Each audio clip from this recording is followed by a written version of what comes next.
financial loss already than we saw in 2008, but yet our bubble's so much bigger, right? The Fed keeps hiking interest rates into this environment. A lot of people are expecting more bank failures. Can you speak to the banking crisis and how that also has impacted Bitcoin's value proposition?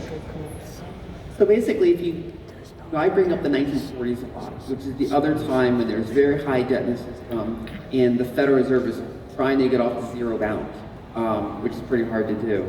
And back then, they did it very gradually. They did yield curve control. They kind of let currency be the release valve as they tried to, eventually get off of that position. And here, they tried a much more rapid approach, which is jack up interest rates super high while there's still all this debt in the system. And when you go from 0 rates to 5% rates in a little over a year, in addition to being the highest, this like the second highest, year-over-year basis points change in interest rates, but it's the highest ever, percent change in interest rates because you're coming off such a low baseline, and the financial is not really able to contain that. And so it's kind of surprised me how aggressive the Fed has been, and they've caused problems because of that. So they kind of elected to solidify their currency a little bit more, but then the cost of doing that showed up in financial instability. And one number I like to look at is the failures of banks as a percentage of total bank assets. So to your point, it's the biggest, actually more bank assets technically failed in 2008, but it's a smaller percentage of total bank assets because we've had 15 more years of bank asset growth. So it's still smaller on a relative basis, but it's a very meaningful total bank problem. And it's not clear that it's done yet because we still have these kind of mismatch between short-term rates and long-term rates.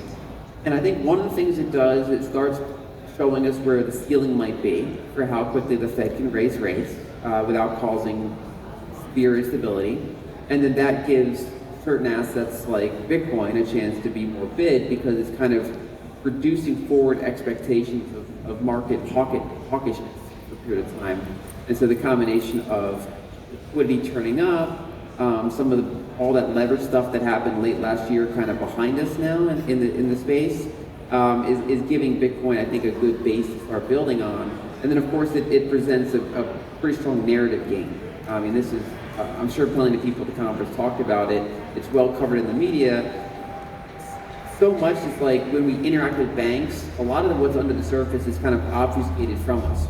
We don't see all the risks that happen there. It's really easy to bail it out and stuff. And what this kind of did is laid bare some of the risks you take when you deal with banks. And of course, in the United States, we're pretty privileged. We're getting a small taste of what it's like when you bank in most other places in the world, especially if you want to bank with dollars. For example, I have family in Egypt, and when they hold dollars, they hold the actual dollars. They wouldn't put them in the bank because Egypt can have a dollar shortage and say, hey, we need the dollars, so we went ahead and converted your dollars to Egyptian pounds at the exchange rate we chose. That's happened in Argentina before, that happens in banks all around the world. And it just shows that banks are really risky. And even in relatively stable jurisdictions, they can run into all sorts of problems, especially when you have a very high debt system and the Fed is trying to save the currency by tightening as fast as they have. So many people around the world understand counterparty risk in ways that a lot of Americans don't. And to your earlier point, it feels like we have no ceiling when it comes to debt, but we will have a ceiling when it comes to rates. And just speaking more to the issue of banks, Papa, with your experience working for some of the biggest banks, any takes? Yeah, I think actually I'll talk a little bit about countries because I was born and raised in Brazil in the years of hyperinflation. And a couple of things we saw. The first one, everything was dollarized, and as Lyn said, everybody wanted to hold dollars, right, as a reserve currency. So you would have the local prices, but wouldn't mean anything. The real reference that you had was actually on the dollars that were the strong, at that point, the strong currency, right? And if you don't think that can happen in other places of the world, you're mistaken. It just happened in Argentina, right? We have several places, and it's all the same thing. We have money which should be our reference that keeps losing its value, right?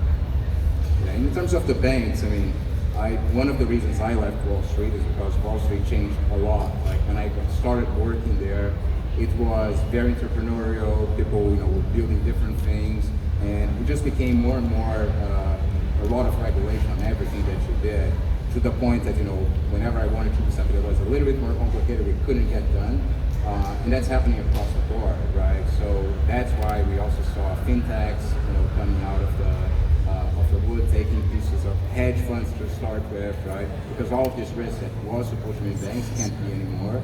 And the regulators are the ones that are setting the tone. So banks are utilities these days. They're not banks like we used to see in the past. And it's important because if you're managing risk, you should be able to manage risk across the board, right? Across every asset class, the way that you want, and banks definitely can't do that anymore.